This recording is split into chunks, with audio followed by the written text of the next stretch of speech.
ओम नारायण हरि। आज पुनः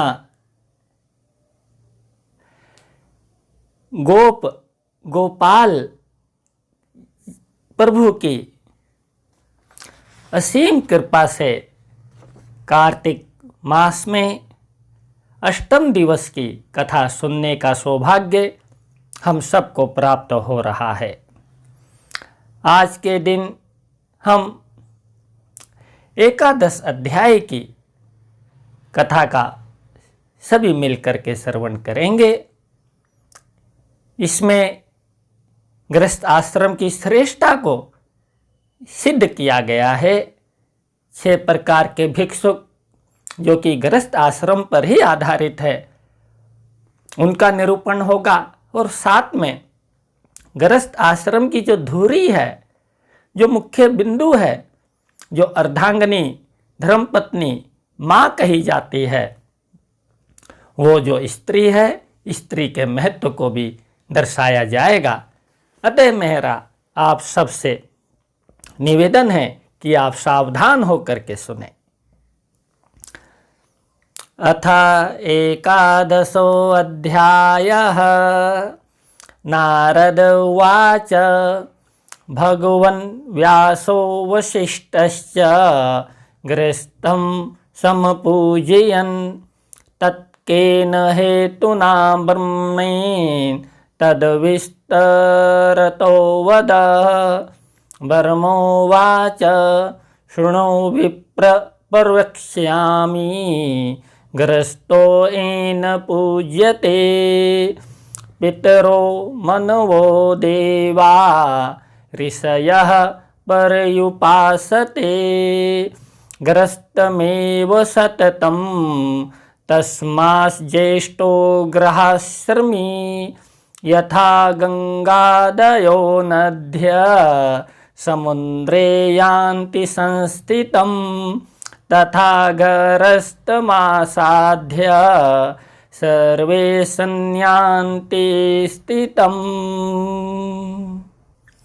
नारद जी बोले, भगवान व्यास और वशिष्ठ जी ने गृहस्थ आश्रम को श्रेष्ठ माना है।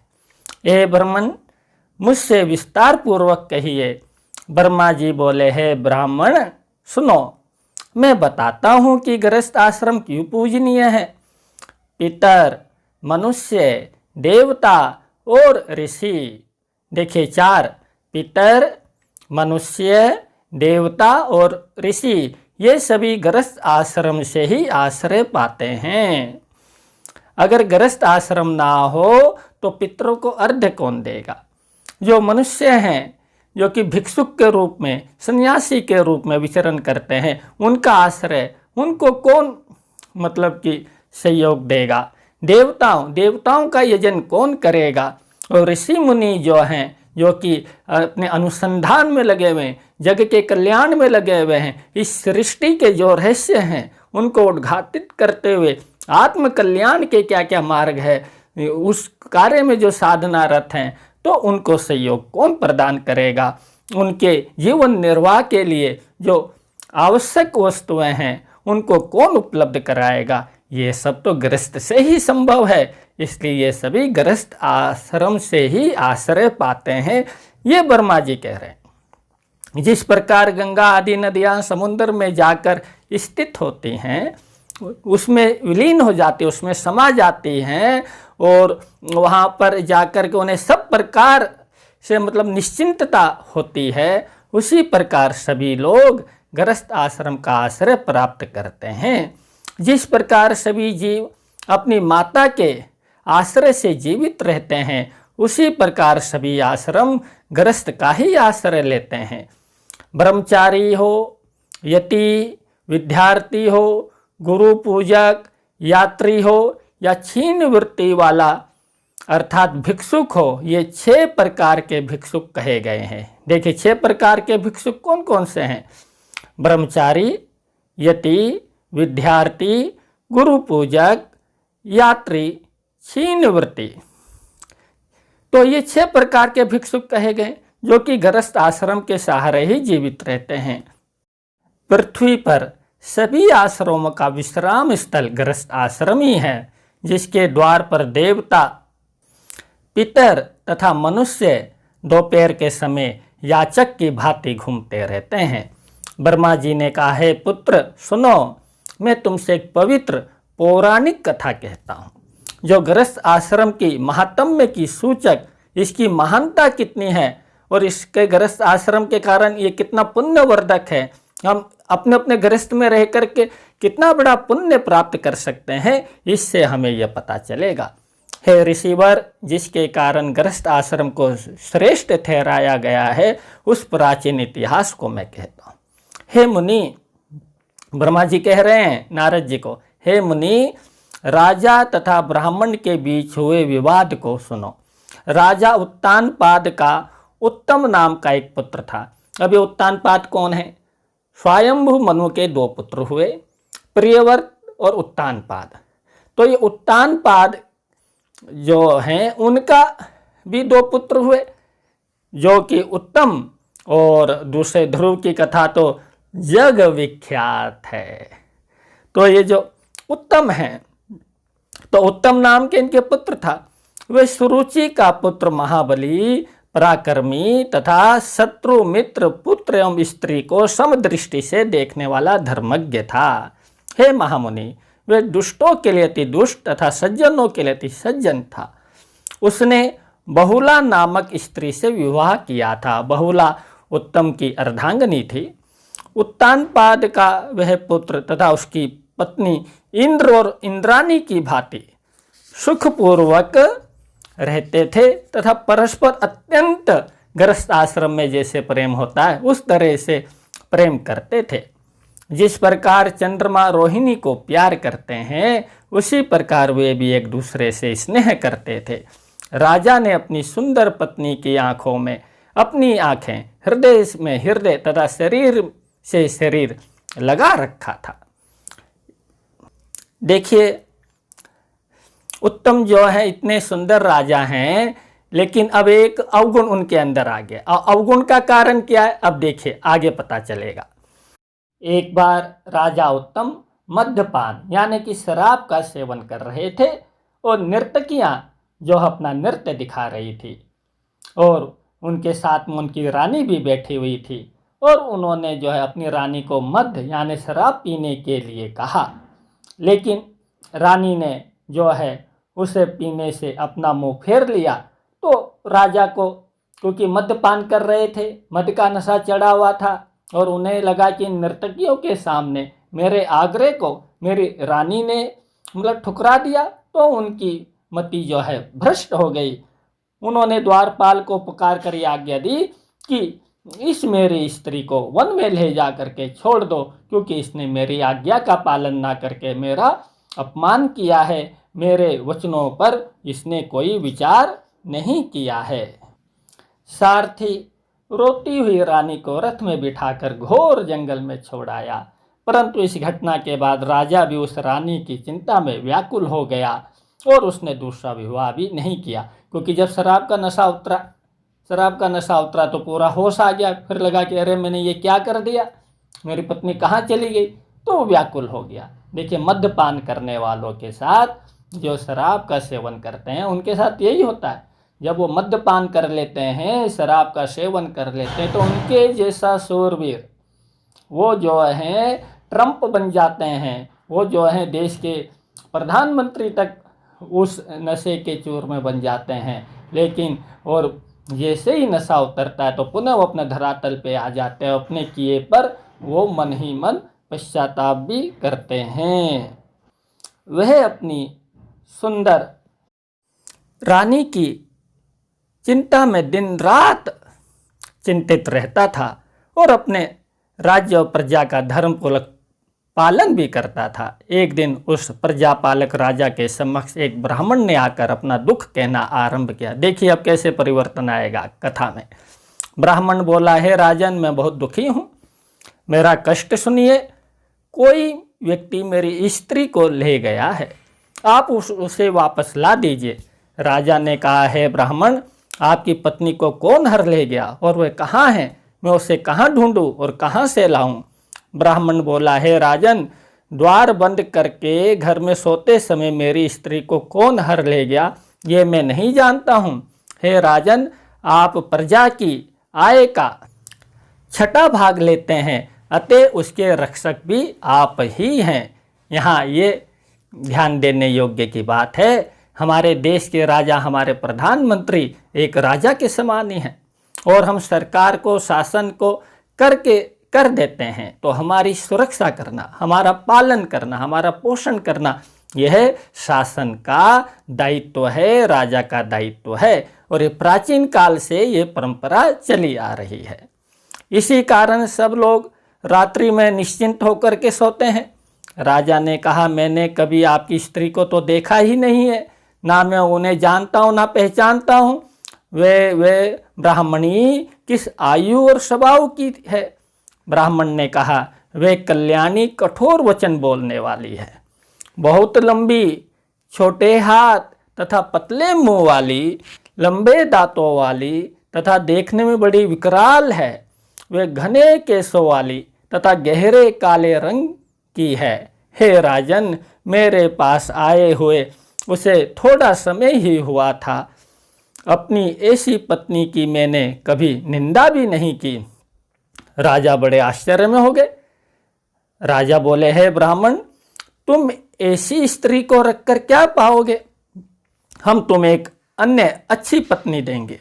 अच्छी स्त्री कल्याण करती है और तुम्हारी जैसी स्त्री तो दुख ही देती है। जो रूप तथा शील रहित हो उसे त्याग ही देना चाहिए। देखिए, राजा ने यहाँ पे लोक व्यवहार की बात कही, लेकिन इसमें धर्म क्या कहता है? ब्राह्मण जो है अब धर्म की बात कहेगा। राजा ने कहा कि भाई जो स्त्री मतलब शील रहित है, जो सुख नहीं दे सकती, उसको त्याग देना चाहिए। लोक व्यवहार है कि भाई जो आपको सुख नहीं देता, आपके साथ जिसका अच्छा संबंध नहीं, आप उसे त्याग दें। लेकिन धर्म क्या कहता है? क्योंकि ब्राह्मण तो धर्म का रक्षक है। तो अब धर्म क्या कहता है? तो ब्राह्मण बोला, हे राजन, वेद में कहा है कि स्त्री की रक्षा करनी चाहिए, क्योंकि जिस स्त्री से आत्मा रूपी पुत्र का जन्म होता है उसकी रक्षा करने से ही आत्मा की रक्षा होती है। यदि उसकी रक्षा नहीं की जाए तो संतान वर्ण संकरण होती है। वर्ण संकरण पुत्र अपने पूर्वजों को स्वर्ग से गिरा देता है, यानी कि उसको तर्पण का अधिकार नहीं होता। स्त्री के बिना धर्म तथा दैनिक क्रिया भी नहीं हो सकती, जिसके कारण हमारा पतन होता है। जो लोग अज्ञानवश अपनी स्त्री को प्रेम नहीं करते, उनके पितर 1 मास तक उस स्त्री के दुख में निवास करते हैं। और जो लोग परस्त्रीगामी होते हैं तथा उनकी श्वास को ग्रहण करते, पुत्रोत्पत्ति करते हैं, वे कभी भी कल्याण को प्राप्त नहीं होते। हे प्रभु, परंतु मेरी स्त्री जो चुरा कर ले जाई गई है, वो तो ऐसे गई भी नहीं है। ब्राह्मण के इन वचनों को सुनकर राजा ने विचार किया। तदुपरांत वे समस्त उपकरणों से युक्त अपने रथ में जा बैठा। एक दिन वह राजा ब्राह्मण को साथ लेकर पृथ्वी पर भ्रमण करता हुआ वन में एक तपस्वी के उत्तम आश्रम में जा पहुंचा। वहां उसने रथ से उतरकर एक ऐसे मुनि को देखा जो कुशासन पर विराजमान थे और अपने तेज से तप रहे थे। मुनि ने राजा को देखा, परंतु उस मुनि ने राजा का कोई आदर नहीं किया। ऋषि बोले, तुम यहाँ किस लिए आए हो और क्या ढूंढ रहे हो? हे नृप, मैं तुम्हें जानता हूँ, तुम उत्तान पाद के पुत्र हो, ये बात मैं भली भांति जानता हूँ। राजा ने कहा, है मुनि, किसी ने इस ब्राह्मण की पत्नी को घर से चुरा लिया है। उसे ढूंढने के लिए ही हम यहाँ आए हैं। हम आपसे पूछते हैं, कृपया बताएं कि हमारे यहाँ उपस्थित होने पर भी आपने हमें अर्ध यानी कि हमारा सम्मान क्यों नहीं किया? ये प्रश्न मेरे मन में आया है। ऋषि ने कहा, है राजन, आप सत्य कहते हैं, आप बड़े कुल में उत्पन्न हुए हैं, आप सम्मान करने के योग्य भी हैं, फिर भी हम आपको अर्ध देने योग्य नहीं मानते हैं।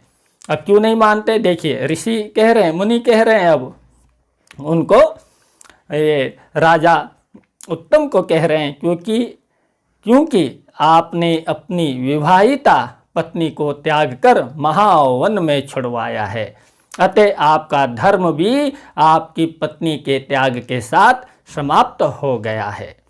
एक पक्ष तक स्त्री के ना रहने पर कर्म की हानि होती है, इसमें संदेह नहीं है, परंतु जिसके नित्य कर्मों की हानि होते हुए 1 वर्ष बीत गया हो, उसके लिए तो क्या कहा जाए। हे राजन, पति चाहे जैसा भी हो, उसके अनुकूल बने रहना ही पत्नी का धर्म है। इसी प्रकार कुशीला भार्या भी पति द्वारा पालन करने योग्य हैं। जहाँ स्त्रियों की प्रतिष्ठा होती है, वहीं पर देवता भी वर देते हैं, परंतु जहाँ उनका आदर नहीं होता, वहाँ सभी क्रियाएं निष्फल रहती हैं।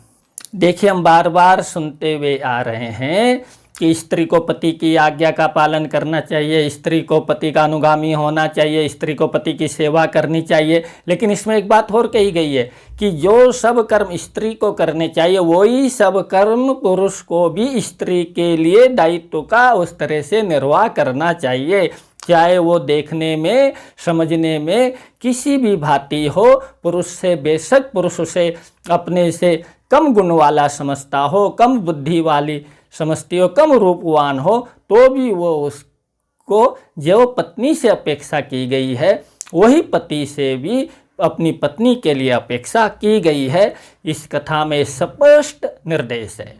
अतः हम सभी अपने पति और पत्नियों के बीच में यदि कोई इस तरह का मनमुटाव है, तो आज से ही उसको तिलांजलि दे करके एक दूसरे के प्रति स्नेह की, दायित्व निर्वाह की जो है भावना लेकर के जाएं और उसको जीवन में उतारें। जहाँ पर पति से पत्नी और पत्नी से पति संतुष्ट तथा अनुकूल बने रहते हैं, वहीं दोनों का निश्चित रूप से कल्याण होता है। मुनि के वचनों से संतुष्ट तथा लज्जित हुए भी राजा ने फिर कहा। राजा बोला, हे भगवान, इस ब्राह्मण की पत्नी किसके द्वारा हरी गई है और वह कहाँ है? आप तो भूत तथा भविष्य के ज्ञाता हैं तथा सब कुछ जानते हैं। ऋषि बोले, अद्री नामक राक्षस का पुत्र बलाक नामक राक्षस इस ब्राह्मण की पत्नी को हर ले गया है। हे राजन, तुम उसे उत्पलावर्तक नामक वन में देख सकोगे। तुम वहाँ जाओ और ब्राह्मण को उसकी पत्नी से मिलाओ। यह सुनकर राजा मुनि को प्रणाम करके रथ में बैठकर चल दिया। मुनि के द्वारा बताए हुए उत्पल नामक वन के भीतर राजा ने उसी स्वरूप वाली एक स्त्री को देखा, जैसा कि ब्राह्मण ने बताया था। बिल्व फलों को खाती हुई उस स्त्री को देखकर राजा ने पूछा, हे शाले, तुम इस वन में क्यों आई हो? मुझे सच सच बताओ, क्योंकि तुम धर्म से तो ब्राह्मण की विवाहिता पत्नी हो। ब्राह्मणी बोली, मैं वनवासी अतिरात्रि नामक ब्राह्मण की पुत्री हूँ तथा जिसका तुमने नाम लिया है उसी विशाल के पुत्र की पत्नी हूँ। मैं बलाक नामक दुष्ट राक्षस द्वारा चुरा कर यहाँ लाई गई हूँ। उस समय में माता और भाई से शून्य मकान में सो रही थी। जिस राक्षस ने मुझे अपनी माँ और भाई से अलग किया है, उसका नाश हो, क्योंकि ये मेरे मन का दुख है। मैं यहाँ बड़े दुख से कह रही हूँ। हे राजन, वह राक्षस मुझे इस वन में ले तो आया है, परंतु उसने मेरे साथ कुछ भी गलत या रमन नहीं किया है। इसका कारण भी मैं नहीं समझ पाई हूँ। यह सुनकर राजा ने उस ब्राह्मणी से पूछा। राजा बोला, हे ब्राह्मणी, यह बताओ कि वह राक्षस तुम्हें यहाँ छोड़कर कहाँ चला गया है। हे ब्राह्मणी, मुझे तुम्हारे पति ने तुम्हें लिवा लाने के लिए भेजा है। ब्राह्मणी बोली, वह राक्षस इसी वन के भीतर रहता है, आप उसे जाकर देख लीजिए। तब राजा अकेले ही उस वन के भीतर घुसा। जैसे ही राक्षस की दृष्टि राजा पर पड़ी, वैसे वो आकर राजा को पहचान कर राजा के पाँव में लौट गया। राक्षस बोला, हे पुरुष श्रेष्ठ, मैं आपका सेवक हूँ, आप मेरे स्वामी हैं, कृपा बताइए कि मैं क्या करूँ। राजा ने कहा, हे राक्षस, तुम ब्राह्मण की पत्नी को क्यों हर लाए हो? जिसे तुमने हरण किया है वे तो रूप तथा शील से भी रहित है। यदि तुम उसे खाने के लिए लाए हो तो मुझे बताओ। राक्षस बोला, हे राजन, मैं मांसाहारी राक्षस नहीं हूँ। मैं तो अपने ही पूर्व जन्म के पापों का फल भोग रहा हूँ। यहाँ देवांगनाओं से भी अधिक सुंदर राक्षस स्त्रियां विद्यमान हैं। तब हम मनुष्य स्त्रियों के साथ रमन क्यों करेंगे, उन्हें प्रेम क्यों करेंगे? राजा ने कहा, हे राक्षस, जब तुम्हें उपभोग अथवा आहार ही नहीं करना था तब ब्राह्मण के घर में जाकर उसकी पत्नी को क्यों हर लाए? राक्षस बोला, हे राजन, वह ब्राह्मण राक्षस नाशक मंत्रों का बहुत बड़ा ज्ञाता है। हम लोग जब कभी किसी यज्ञ के भीतर पहुंचते हैं तो वह उन मंत्रों को पाठ करके हमें वहां से भगा देता है। उसके मंत्रोच्चारण के कारण हम भूखे रह जाते हैं। कहाँ जाएं? सभी यज्ञों में वही ब्राह्मण ऋत्विक बनता है। अतः हमने उसे परेशान करने की दृष्टि से उसकी पत्नी का अपहरण किया है, क्योंकि पत्नी के बिना मनुष्य नित्य कर्म करने के अयोग्य हो जाता है। देखिए, यहाँ एक राक्षस को भी पता है कि यदि कोई पति पत्नी है तो पत्नी को अगर अलग कर दिया जाए तो अकेला पति भी जो धर्म के नित्य कर्म है उसको संपूर्ण लाभ जो है नहीं मिल पाता है, वो अयोग्य हो जाता है। और देखिए, राजा को कहाँ कहाँ से ज्ञान प्राप्त हो रहा है, क्योंकि उन्होंने अपनी धर्म पत्नी का त्याग किया ना। राक्षस की बात को सुनकर राजा उत्तम अत्यंत व्याकुल हुआ और सोचने लगा कि राक्षस ने ब्राह्मण के विषय में जो कहा है उसमें मेरी भी तो निंदा की गई है। मुनि श्रेष्ठ ने भी इसी कारण मुझे अर्घ देने योग्य नहीं कहा था। इस प्रकार जब यह सोच रहा था उस समय राक्षस ने विनम्र होकर दोनों हाथ जोड़ते हुए कहा, हे राजन, आप मेरे ऊपर प्रसन्न हो जाएं। राजा बोला, हे राक्षस, तुम ब्राह्मण की स्त्री को उसके घर पहुंचा दो, फिर जब कभी हम तुम्हें याद करें तब तुम हमारे पास आ जाना। यह सुनकर वह राक्षस ब्राह्मणी को लेकर चला गया और उसे उसके पति के घर छोड़ आया। उस दुशीला को अपने पति के घर भिजवा कर राजा सोचने लगा कि ऐसा कौन सा शुभ कर्म किया जाए जिससे कि मुझे अर्घ प्राप्त होने लगे। ब्राह्मण की विकलता तथा राक्षस के शब्दों को याद करके राजा सोचने लगा कि मैंने अपनी पत्नी का परित्याग किया है, अतः अब मुझे क्या करना चाहिए? अब मुझे उन्हीं महाज्ञानी मुनि श्रेष्ठ के पास चलकर पूछना चाहिए। यह विचार कर राजा रथ में बैठकर फिर मुनि के पास जा पहुंचा, जहां वे धर्मात्मा त्रिकालज्ञ महामुनि रहते थे। राजा ने रथ से उतरकर मुनि को प्रणाम किया, फिर उन्हें राक्षस से भेंट, ब्राह्मणी के दर्शन तथा उस दुशीला को पति गृह भिजवाने की सब बातें ज्यों की त्यों कह सुनाई। तब ऋषि बोले, हे राजन, तुमने जो कुछ किया उससे मैं परिचित हो गया हूँ। अब तुम्हारे लिए जो कर्तव्य है उसे ध्यानपूर्वक सुनो। देखिए, ऋषि दूसरे के कल्याण के लिए ही है, ये साधु संत दूसरे के कल्याण के लिए ही है। मनुष्य के लिए पत्नी ही धर्म है, पत्नी ही अर्थ है, पत्नी ही काम को देने वाली है।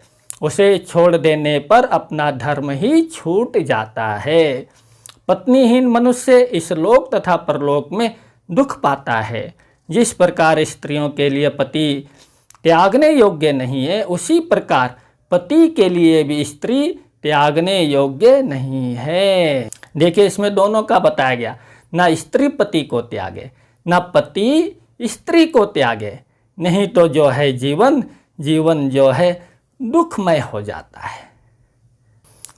आगे मुनि कह रहे हैं, दुशीला, अभागा, वृद्ध, जड़ तथा रोगी पति भी स्त्री को नहीं छोड़ना चाहिए जब तक कि वह पापी ही ना हो जाए।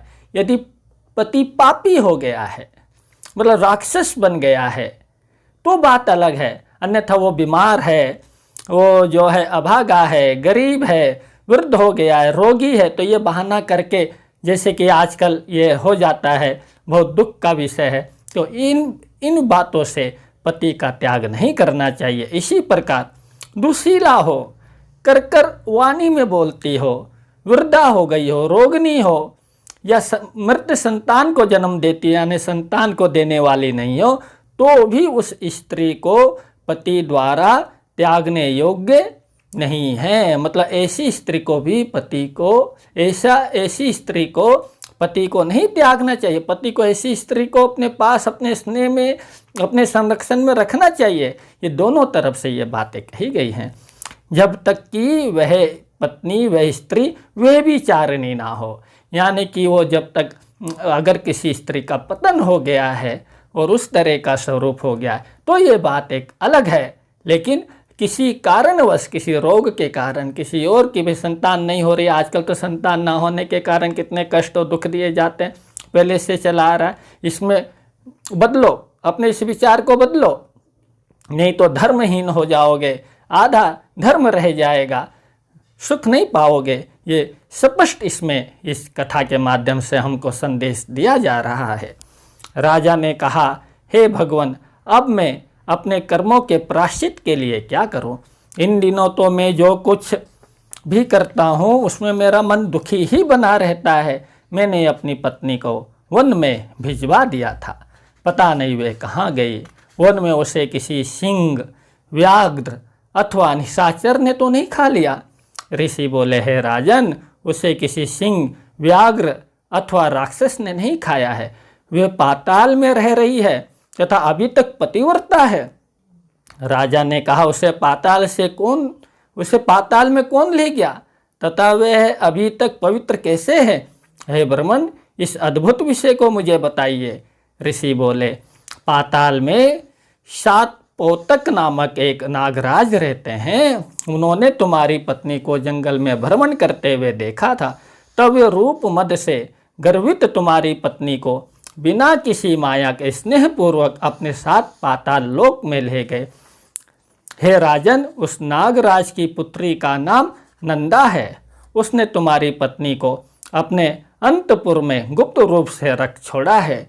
एक बार जब नागराज ने नंदा से उसे मांगा तो पिता के पूछने पर नंदा ने यही कहा कि मुझे नहीं मालूम कि वह कहाँ चली गई है। हे राजन, इस प्रकार वह पाताल लोक में है, उसे लाने का प्रयत्न तुम करो।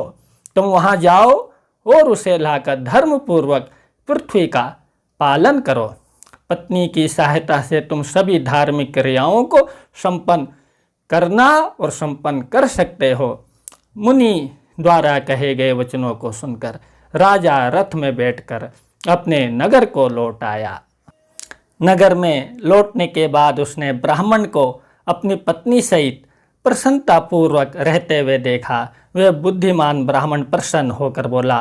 ब्राह्मण ने कहा, हे राजन, हम तुम्हारे प्रति कृतज्ञ हैं। पत्नी के ना होने से हम बड़े अशांत थे, अब सुखपूर्वक अपने धर्म का पालन कर रहे हैं।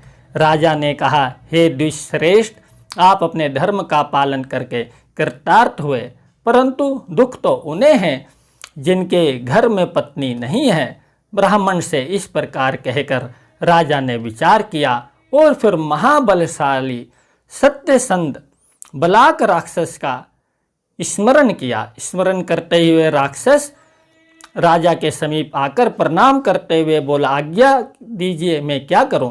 तब राजा ने उसे विस्तार से सब बातें बताई।